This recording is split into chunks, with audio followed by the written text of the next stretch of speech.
بسم اللہ الرحمن الرحیم، السلام علیکم، welcome to my channel study and fun. آج ہم آپ کے ساتھ ڈسکس کریں گے evolution of Muslim society. Muslim society کا جو قیام ہے وہ بڑی صدیوں میں کیسے آیا اور اس نام سے پہلے عرب لوگ یہاں پر آئے اور اسلام کیسے آیا، تو اس پر ڈسکس کرتے ہیں آپ لوگوں کے ساتھ۔ تو اسٹارٹ کرتے ہیں ایولیوشن آف مسلم سوسائٹی۔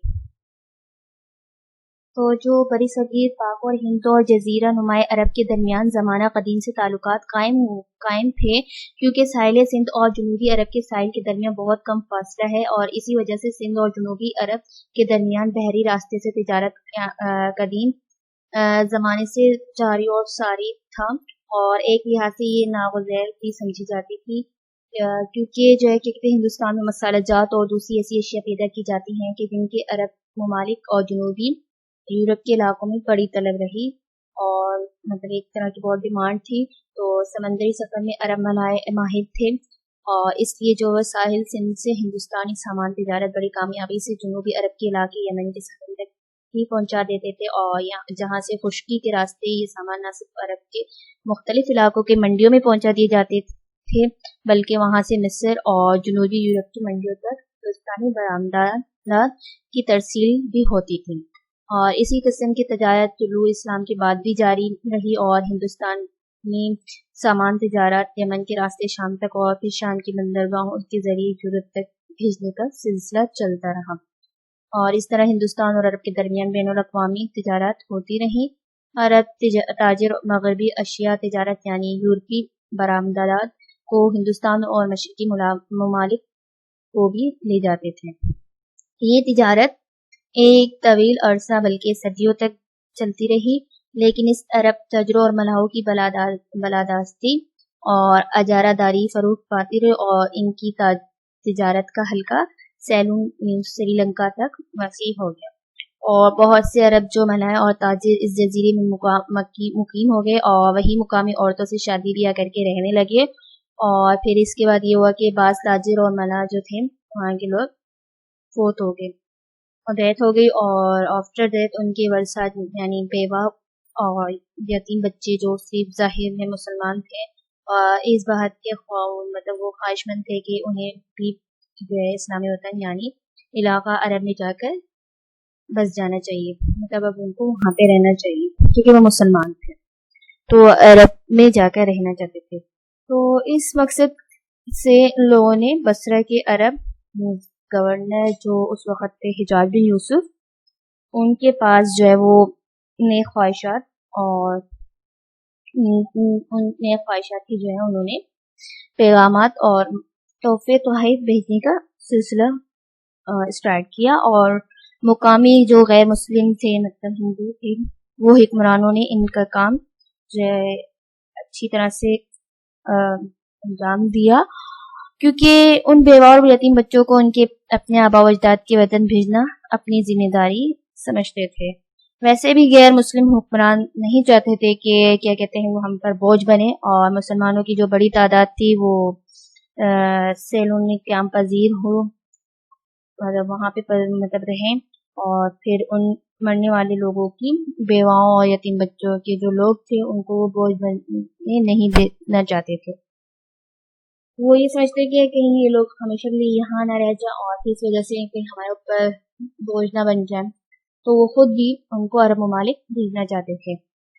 پھر سیلون سے جو مسلمان بیوہ اور مسلمان یتیم بچوں کا اخراج شروع ہوا، اور پھر سمندری راستے سے بے سہارا لوگ عربستان کی طرف ہجرت کرنے لگے۔ اتفاق سے یہ ہوا کہ بحری جہاز جس میں مسلمان بیوہ عورتیں اور یتیم بچے تھے وہ عربستان جا رہے تھے کہ سمندری ہواؤں کے رخ ایک دم سے بدلنے لگے، اور وہاں کی جو طویل بنبور بندرگاہ ہے جو کہ ضلع ٹھٹھہ میں ہے وہاں اس کے قریب پہنچ گئے، تو اس جگہ ان کے جہاز کو مقامی مطلب غیر مسلموں نے لوٹ لیا۔ وہاں کے کچھ ڈاکو تھے جو ہندو، انہوں نے ان لوگوں کو لوٹ لیا اور قید کر لیا، بچوں کو بھی اور جو کیا کہتے ہیں عورتوں کو بھی۔ تو وہاں کے جو غیر مسلم مینس ہندو لوگ تھے وہ سندھ کے ہندو حکمران راجہ دہر کی بحری فوج سے تعلق رکھتے تھے، تو بحری قزاق تھے، اور لیکن صحیح بات یہ معلوم ہوئی کہ راجہ دہر کے جو سرکاری اہلکار تھے، کیونکہ مسلمان عورتوں اور بچوں کو حکومت سندھ کے زندانوں میں قید کیا گیا تھا، تو وہاں کی جو کچھ عرب ملا تھے وہ اس جہاز کے دربار میں پہنچ گئے. مینس اس جہاز کی مطلب جو لوٹا گیا تھا اس میں جو ہے نا کچھ لوگ بچے، اور جو ہے نا پھر یہ ہوا کہ وہ راجہ دہر تک پہنچے اور ان کی دربار میں پیش ہوتے ہی انہوں نے اس واقعے کو بیان کیا. تو حجاز بن جو ہے کیا کہتے ہیں وہ ان کو غصہ آنے لگا، اور وہ ان کو سمجھ میں نہیں آیا کہ وہ کیا کریں. وہ پریشان ہوئے تھوڑے بہت اس کا حل نکالنے کے لیے. انہوں نے ان کو کیونکہ راجہ دہر پہ ڈاؤٹ تھا، پھر راجہ دہر کو انہوں نے خط لکھا کہ جو ہماری جو بیوائیں عورتیں اور بچے ہیں ان کو آپ حفاظت سمیت جو ہے کیا کہتے ہیں واپس لوٹا دے. راجہ دہر نے تو صاف انکار کر دیا کہ بھائی اس واقعے کا تو میں ذمہ دار نہیں ہوں، اور یہ کارروائی جو ہے بحری قزاؤں نے کی ہے جس پر اس کا عملی طور پر کوئی کنٹرول نہیں تھا. تو یہ ایک سفید جھوٹ تھا. اس جواب سے حجاز بن یوسف تو بالکل مطمئن نہیں ہوئے. تو حجاز بن یوسف جو تھے وہ عرب کی تاریخ میں اپنے سخت مزاجی اور انتظامی معاملات میں انتہا سختی کے لیے مشہور ہیں. تو انہیں جو ہے وہ نہ لفظ سننے کی بالکل بھی عادت نہیں تھی. جب اس نے راجہ دہر کا نام قابل قبول خط پڑھا تو انہوں نے اپنی ایک انسلٹ فیل کی. پھر کیا کہتے ہیں اسلامیہ مملکت کے جو ہے خلیفہ ولید عبد المالک جو کہ اسلامیہ مملکت کے حکمران تھے اس وقت، تو انہوں نے حجاز نے جو ہے نا ایک خط لکھ کر خلیفہ مطلب حجاز بن عبد المالک سے اجازت مانگی اور راجہ دہر کے خلاف فوجی کارروائی کی اجازت مانگی، جس کے لیے وہ سارے اخراجات خود حجاز بن یوسف ادا کرنے کو تیار تھے. تو پھر خلیفہ بھی اس کام سے جو ہندوؤں نے مسلمانوں کے خلاف کیا تھا اس سے خوش نہیں تھے. پھر انہوں نے حجاز بن یوسف کو اجازت دے دی. تو یہاں پہ اب کیا کہتے ہیں آتا ہے، اس کے بعد اسٹارٹ ہوتا ہے رول محمد بن قاسم کا جنہوں نے سندھ فتح کی، کنکویسٹ آف سندھ. تو مطلب اسی میں جو ہے کیا کہتے ہیں پھر آتا ہے کہ محمد بن قاسم نے مطلب ان بچوں کو آزاد کیا اور مطلب ان کو بال بال سمیت اور راجہ دہر کو کس طرح شکست دی. تو اس کو ہم اس میں آپ ڈسکس کریں گے. محمد bin Qasim conquest of Sindh. تو جب یہ سندھ کو فتح کیا گیا اس کے بعد ہی انہوں نے مطلب اسی دوران جو ہے کیا کہتے ہیں محمد بن قاسم نے ان بچوں کو آزاد کیا. تو پھر کیا کہتے ہیں محمد بن قاسم جو تھے وہ تھے حجاز بن یوسف کے بھتیجے بھی تھے اور داماد بھی تھے. جب حجاز بن یوسف نے سندھ میں بھیجنے کے لیے محمد بن قاسم کو طلب کیا تو اس وقت جو ان کی عمر جو تھی وہ 17 سال تھی. تو دنیا کے کسی بھی فوجی کا سب سے کم عمر فوجی مطلب اس وقت جو تھا وہ کم عمر فوجی اور سپہ سالار جنرل تھا. سندھ پر حملے کے لیے پھر وہ تیار ہوا اور اس کی قیادت میں 6000 گھڑ سواروں اور کا لشکر براستہ شیراز، ایران و مکران بلوچستان زبیل کی طرف روانہ کیا، جس میں فوجی تھے اور سمندری راستے سے پھر بھیجے، جس میں پتھر پھینکنے والی مشینیں بھی اور میخیں بھی کثیر تعداد میں روانہ ہوئی. یہ 712 عیسوی کا واقعہ ہے. محمد بن قاسم اور اس کے لشکر نے جو ہے راجہ دہر کو 2 لڑائیوں کے بعد شکست دی. دوسری لڑائی میں راجہ دہر ہلاک ہو گیا اور پورا سندھ اور پنجاب کے علاقے ملتان تک مسلمانوں کے قبضے میں آ گئے، اس پر پورے عدل و انصاف سے محمد بن قاسم نے چند سال حکومت کی. تو محمد بن قاسم نے سب سے پہلے جو ہے سندھ کی بندرگاہ زبیل اور بندرگاہ نیرون پر قبضہ کیا اور کیا کہتے ہیں اس نے 9 عمر جنرل نے صرف 1.5 سال کے مختصر عرصے میں ملتان تک کے تمام علاقوں کو فتح کر لیا. محمد بن قاسم جو ایک نوجوان جنرل تھے، اس نے سب سے پہلے امن و امان کو قیام کیا. اسے عوام الناس سے بے حد ہمدردی تھی اور یہاں فلاح و بہبود کے کام کرنا چاہتے تھے. اس کا ارادہ یہی تھا کہ جلد از جلد اس خطے ارضی میں اسلام پھیلے. تو محمد بن قاسم نے ہر شہر اور قبضے میں مسجد تعمیر کروائی اور حتیٰ کہ راجہ دہر کی جو دارالحکومت ارور کی فتح کے بعد جو وہاں پہ علاقہ تھا وہاں پہ بھی ایک مسجد بنوائی. ان کے کارنامے جو تھے اس میں یہ بھی تھا کہ سندھ کو فتح کرنے کے بعد بھی یہاں مذہبی آزادی برقرار رہی اور ہر مذہب کے پیروکار کو یہ آزادی تھی کہ وہ اپنے مذہبی عقائد کے مطابق زندگی گزار سکیں. لیکن یہاں کے مقامی آبادی صرف محمد بن قاسم کے حسن سلوک سے متاثر ہو کر مسلمان ہونے لگی. سندھ کے بعض سرداروں اور قبائل جو تھے انہوں نے محمد بن قاسم کی دعوت پر ہی دین اسلام قبول کر لیا تھا. پھر یہاں تک کہ پنجاب کے علاقوں میں اس عہد میں اسلام بھی متعارف ہوا اور اس عہد میں اعلانیہ تبلیغ اسلام ہونے لگی. محمد بن قاسم کا جو تھا وہ یہ بھی کارنامہ تھا کہ اس علاقے میں اشاعت اسلام ہوئی اور لوگ دھڑا دھڑ مسلمان ہونے لگے. اور دوسرا یہ بڑا اثر ہوا کہ بہت سے سرداروں اور قبیلوں نے اسلام بھی قبول کر لیا جس سے سندھ میں چھوٹی سطح پر مسلم حکمرانی کا تصور بھرا. نیز ایسے جدید علماء پیدا ہوئے جنہوں نے مقامی زبان میں قرآن مجید اور اسلامی تعلیمات کا ترجمہ کیا.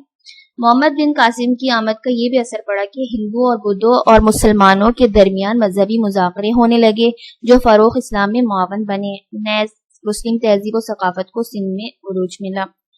مسجدوں اور دوسری اسلامی تعمیرات کے بعد یہاں مسلم فن تعمیر کا آغاز بھی ہوا اور یہاں کے لوگوں نے جہاز سازی اور سکہ سازی کے نئی رجحانات کو اختیار کیا.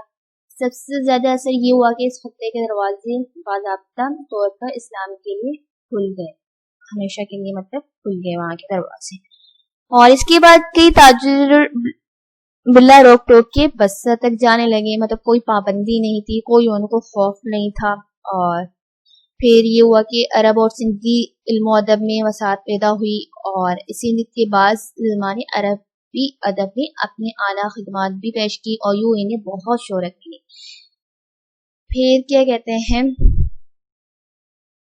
اور یوں انہوں نے بہت شہرت حاصل کی اور یہاں تک کہ کئی ایک نے سنسکرت کتابوں کا عربی میں ترجمہ بھی کیا.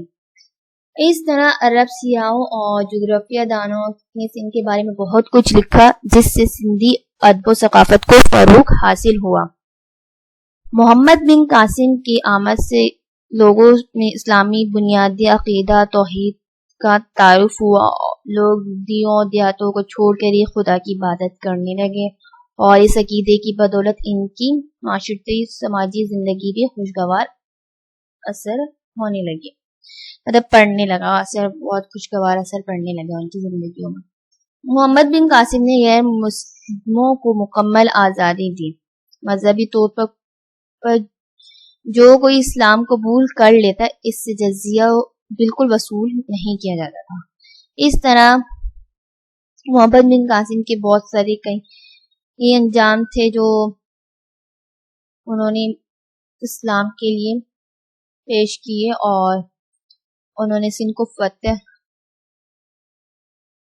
میں حاصل کی. انہوں نے سندھ کو فتح کیا اور محمد بن قاسم نے صرف 3.5 سال تک حکومت کی, لیکن اس مختصر دور حکومت میں بھی سندھ میں اسلامی حکومت کی بنیاد رکھی گئی. اگر وہ چاہتے تو شمالی ہندوستان کے مرکز قنوج کو بھی بآسانی حاصل کر لیتے, لیکن انہوں نے فتوحات کا دائرہ بڑھانے کی بجائے مفتوحہ علاقوں کی تعمیر و ترقی کو اولویت دی. اور یہی وجہ تھی کہ سندھ کے لوگ محمد بن قاسم کی بہادری اور حسن سلوک اور اسلامی تعلیمات کے اس قدر متاثر ہوئے. جب انہیں واپس عراق بلا لیا گیا تو لوگوں کو شدید ذہنی صدمہ بھی ہوا. پھر سندھ کے لوگوں نے یادگار کے طور پر محمد بن قاسم کے کچھ مجسمے بنائے اور انہیں اپنے مندروں میں بھی رکھا. اس طرح کئی صدیوں تک شرعی قانونی کے مطابق مسلمان حکمران ہندوستان پر حکومت کرتے رہے. تو یہ تھا محمد بن قاسم کا رول، جس نے سندھ کو فتح کیا اور کس طرح انہوں نے راجہ دہل کو شکست دی اور اسلام کو پھیلایا، اور کیا کہتے ہیں کافی جو ہندو تھے وہ مسلمان بنے محمد بن قاسم کے اس کو دیکھ کر، اور ان کا جو ہے کیا کہتے ہیں ان کے ساتھ جو ہے ہمدردی تھی. تو یہ میں نے آپ کے ساتھ بریفلی ڈسکس کیا.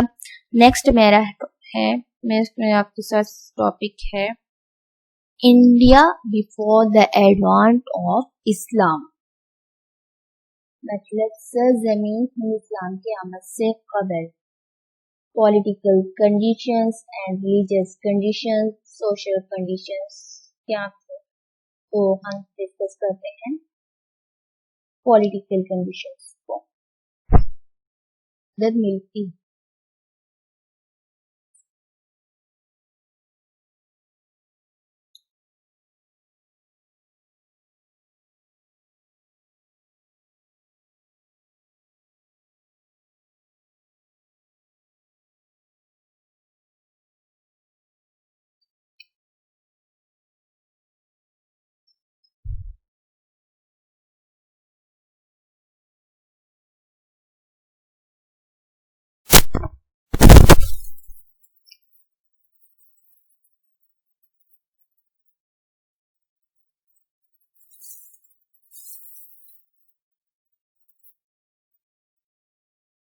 تو برے صغیر میں اسلام کی جو ہے مطلب ریلیجیس کنڈیشن میں جو ہے کیا کہتے ہیں 3 مذہب تھے وہاں پہ، بدھ مت، جین مت اور ہندو مت. ان تینوں مذاہب میں ضرورت سے زیادہ اختلافات ہوتے تھے اور کسی قسم کا یکسانیت وجود نہ تھا. ہندو دھرم اکثرتی مذہب تھا اور جس کو برے صغیر میں بلادستی حاصل تھی، اس لیے اس دور کی اکثر راجہ اسی مذہب کے پیروکار ہوتے تھے. وقت گزرنے کے ساتھ ساتھ بدھ مت اور جین مت مزید کمزور ہوتے چلے گئے. ہندو راجہ سرے سے عدم تشدد کے فلسفہ سے قطعی طور پر ناواقف ہوئے اور ہندو راجہ کے دور حکومت میں بدھ مت اور جین مت کی مذہبی تعلیمات بری طرح سے مسخ ہو کر رہ گئی. اس کے باوجود لوگوں کو مذہبی آزادی حاصل تھی اور ہندو راجہ اپنی رعایا میں شامل بدھ مت اور جین مت کے پیروکار کو ہر قسم کی مذہبی تخلیق اور تعلیمات کو عام کرنے میں کوئی رکاوٹ نہیں ڈالتے تھے اور کوئی مزاحمت بھی نہیں کرتے تھے. تو اس سلسلے میں وہ بدھ مت اور جین مت کے مبلغین سہولتوں کو فراہم کرتے ہوئے کبھی فرقہ وارانہ مذہبی فسادات نہیں ہوئے اور ہر ہندو فرد کو اپنی مرضی کے خدا کے انتخاب کا حق حاصل تھا. وہ جس خدا کو چاہتے تھے اسی کی ہی پوجا کر سکتے تھے. ہندوؤں کی اکثریت جو تھی وہ کثیر مصنوعات کی قائل تھی اور ایک وقت میں لاتعداد دیوی اور دیوتاؤں کو معبود برقرار کرتے تھے. تو کیا کہتے ہیں عوام الناس تھی جو ان کو ہندو مذہب کی طرف راغب کرنے کے لیے برہمنوں نے اپنی قومی رہنما اور راجاؤں کو خدا کی حیثیت دے کر ان کی پوجا اور پرستش شروع کر دی، جن میں رام اور کرشن کو خدا بنا کر ان کے نام مندر اور مورتیاں بنائی اور ان کی پرستش کو فروغ دیا. اور اس سلسلے میں گوتم بدھ کو بھی خدا کی حیثیت سے پوجنے کا سلسلہ شروع ہو گیا. پھر یہ ہوا کہ ہر طرح بت پرستی کو فروغ حاصل ہوا. عام لوگوں نے بھی جو ہندو مذہب کے پیروکار تھے وہ اب بھی ہیں، وہ رام، کرشن اور بدھ وغیرہ کی بتوں کی پوجا کرتے ہیں اور برہمن اعلیٰ ذات کے ہندو مذہبی رسومات اور مذہبی تہواروں کو بڑی اہمیت دیتے تھے اور صرف برہمن کو ہی رسومات اور تہوارات میں حصہ لینے کی اجازت دیتی تھی کیونکہ وہ اونچ ذات کے تھے، وہاں پہ نیچ ذات کو ان چیزوں کی اجازت نہیں تھی. تو اسی بنا پر وہ خود کو معاشرے کی سب سے اونچی ذات سمجھتے تھے.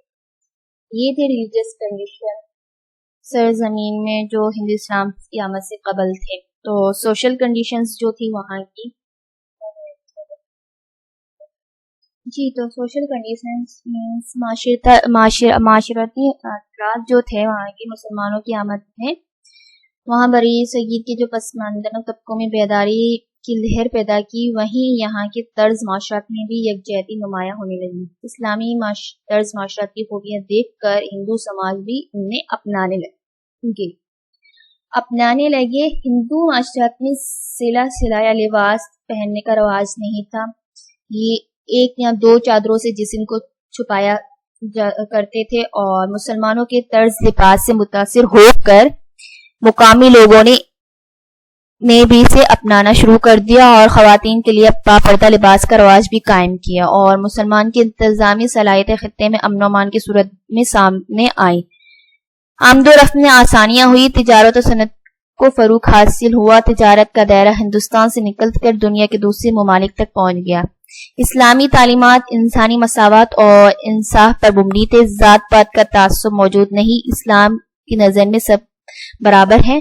مسلمانوں کی آمد سے کچلے ہوئے طبقے بالخصوص ویش اور شودروں نے اپنی خوشی سے اسلام برادری میں پھر شامل ہونا شروع کر دیا، اور کیا کہتے ہیں وہاں پہ جو ہے کیا کہتے ہیں لڑکی کی پیدائش کو خاندان میں جو ہے وہ بری نظر سے دیکھا جاتا تھا، اور عام خاندان میں جو ہے کیا کہتے ہیں لڑکی کا جنم جو ہوتا تھا وہ ایک اپشگن سمجھا جاتا تھا، اور چھوٹے بچوں کو ہلاک کرنے کا بھی رواج عام تھا۔ عورتوں کے دو طبقات بنا دیے گئے تھے، ایک اعلیٰ ذات کی عورتیں ہوتی تھیں اور وہاں پہ اور ایک چھوٹی ذات کی عورتیں ہوتی تھیں۔ بڑی ذات کی عورتیں جو تھی وہ مملکت کی انتظامی اور معاشرتی زندگی میں حصہ لینے کی حقدار نہیں سمجھی جاتی تھی، اور اعلیٰ تعلیم کی جو خواتین تھیں انہیں بلا روک ٹوک جو ہے معاشرے میں زندگی میں حصہ لینے کی اجازت تھی، تو وہاں پہ جو ہے کہ وہی تعلیم حاصل کر سکتی تھی۔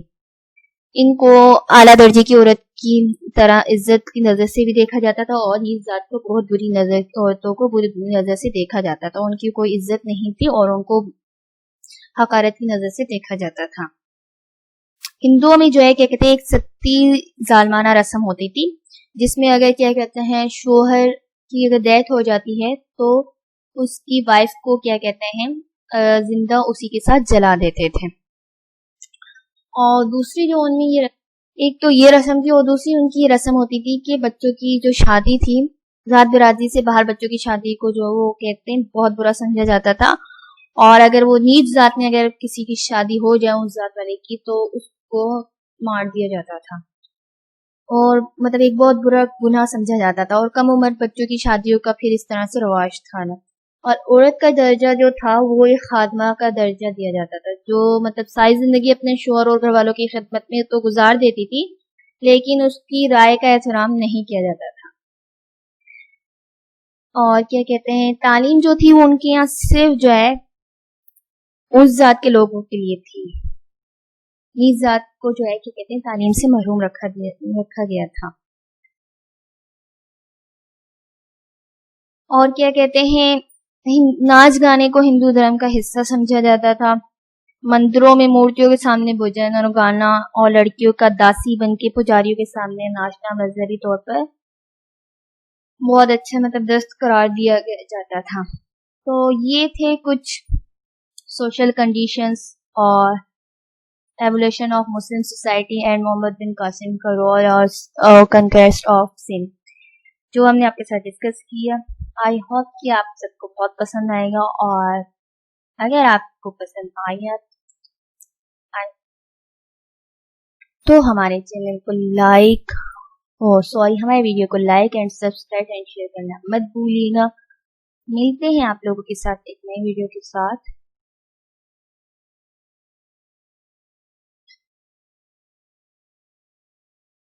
تب تک کے لیے اللہ حافظ، اینڈ پلیز ہمارے چینل کو like subscribe and comment and share کرنا مت بھولیے گا۔